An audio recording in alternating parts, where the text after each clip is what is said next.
I don't know about you, but it definitely feels like something is up, especially when we consider the vast amount of civil unrest that we're hearing about all over the world. Not only in Hong Kong, but in Ecuador, in Haiti, in Iraq, in Barcelona, in France, all at levels that are astonishing. And this is really surprising to me since I've been covering protests for virtually all my life. And a lot of you guys probably won't even hear or know about any of these protests because the mainstream media doesn't really talk about them or cover them. But since I do cover these protests a lot of times on the ground and just keeping a track on it, it definitely feels like there's more protest, there's more unrest, there's more unhappiness than ever on the world stage. And I want to kind of talk about in this video how we are on the precipice of facing either a Joker, Mad Max kind of reality, or a reality that's based off Alice in Wonderland and the Legoland movie. Now, if you watch the Legoland movie, there's a lot of kind of woo-woo, hippie, subconscious messaging in there, which I found very interesting. Holy cow, that's a big bird. Whoa, look at that thing deep dive. Now, both futures are possible, but to get to one, you first have to understand what is happening. And I believe a lot of people don't know what's happening since a lot of this civil unrest isn't even covered. But we're going to talk about that plus a lot more. Sorry, I had to put on my sunglasses because the sun is too high here. And because of the positive response we got from yesterday's video, which is going to be shot in a similar format, we're going to continue these kind of stream of consciousness walk and talk videos as I show you the surroundings of wherever I'm at. I do travel a lot. I do a lot of travel hacking, but we're going to get into all that at the end of this video. But specifically, I wanted to talk about the kind of large amount of unrest. And I believe a lot of this is happening because of a larger feeling of dissatisfaction, a larger feeling of injustice because of larger corruption being more transparent than ever before. And a lot of that has to do with the internet, social media. A lot of that has to do with independent media reporting, which is directly under attack. But when it comes to kind of injustices, getting ripped off, corruption, which I'm going to talk about here, we have to understand there's some personal responsibility, there's larger institutions, there's a lot of greed, but I believe a lot of this goes down to government. The thing that a lot of people put their trust in, put their faith in, and somehow still want more of when it keeps giving services that are just atrocious. Here in the Caribbean, there was a $65 fee to pay for a government worker that we had to pay just to sit there for 5 minutes. There's no way that this poor guy on this island is getting paid $65. But because of corruption, because of some fat cat bureaucrat who's going to pay, who's going to make up this fee, this tax. Again, everything here is tax here. There's a big tourist tax, but that's really just on a micro level, extremely insignificant to the larger scale corruption of larger institutions like the IMF. So a tourist would come here, he would be dissatisfied about something being marked up. I remember a can of Coca-Cola, which is $1, was $7 in Carousel yesterday. And the huge tourist tax there. A lot of this is done because of people saying, yeah, we'll conveniently just pay you because there's no other options. A lot of this is happening because of individual entrepreneurs who are like, hey, I'm going to make some money off this tourist because they have a lot more than me. And other times it happens because of larger kind of systemic, greedy corporate mindsets where corporation knows that they have no other options but to get this can of Coke here. By the way, don't drink Coke. It has high fructose corn syrup in the United States. It's horrible for you. Anyway, that's just my opinion. But the bigger kind of takeaway here is that a lot of this happens with our kind of acquiescence. And if we don't purchase that Coke, we don't incentivize that kind of behavior. This is happening on larger scales in astronomical ways, especially with the IMF. I don't know if you're familiar with the IMF, but Ecuador, what I'm hearing, again, the details are still being finalized here from the protests that are happening there. A lot of the protests are happening there because of the austerity, because of the rising of prices of basic goods, which is pushed on and implemented by the IMF on the country to pay back a loan that a corrupt bureaucrat got. And to pay back that loan, they're going to have to raise prices on average things that people need to live and survive on. And because of that, there was a huge protest in Ecuador. And with that huge protest, we're actually getting news that, again, the longer ramifications are going to be interesting to follow, that they were somehow successful. In Haiti, government corruption. In Barcelona, again, government corruption, taxation without representation. France, Macron, the globalism with the yellow vest movement that is repelling it is another major force of people saying enough is enough. And just being able to be lucky enough to figure out travel hacking and being able to kind of travel all over the world, talking to a lot of individuals, a lot of people are just saying that they just had enough. I mean, look what's happening in Hong Kong. A lot of the things that are also happening in Hong Kong are also happening because of the high cost of living in Hong Kong, and also the lack of real estate and the high prices of real estate in Hong Kong. So larger, there's a huge system of dissatisfaction. There's Joby Weeks and Stephanie Weeks.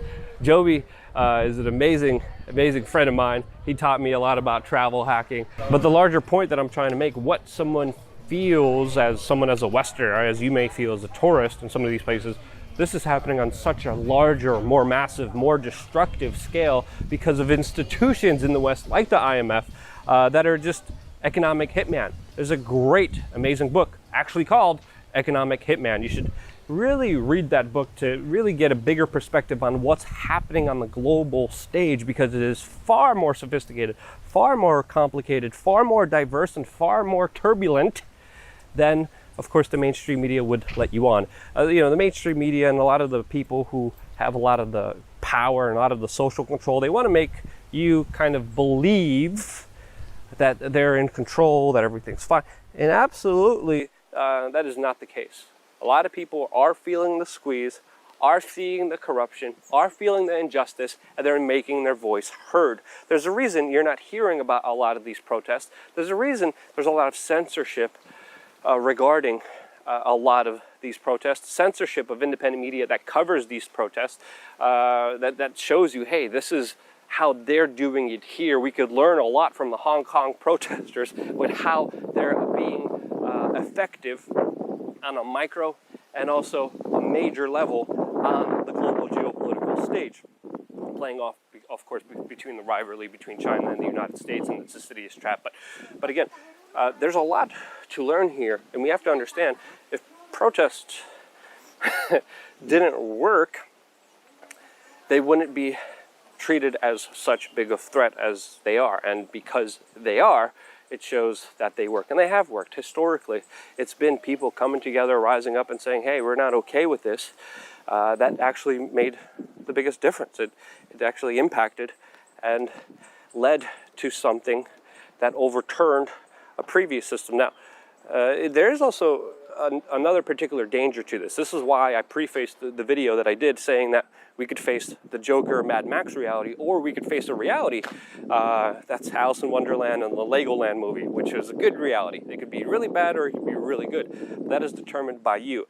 And I believe, in my own personal opinion, that a lot of people who are calling for more government, who are saying we need more corrupt middleman bureaucrats taking a cut. We need less free market.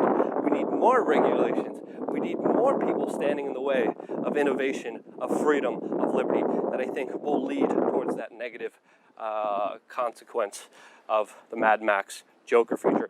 And I think the opposite of people saying, hey, I'm going to be responsible for myself. Hey, I as an individual understand that I have sovereignty and freedom, and it's up to me to determine how my life is lived, and my community is just in itself on what.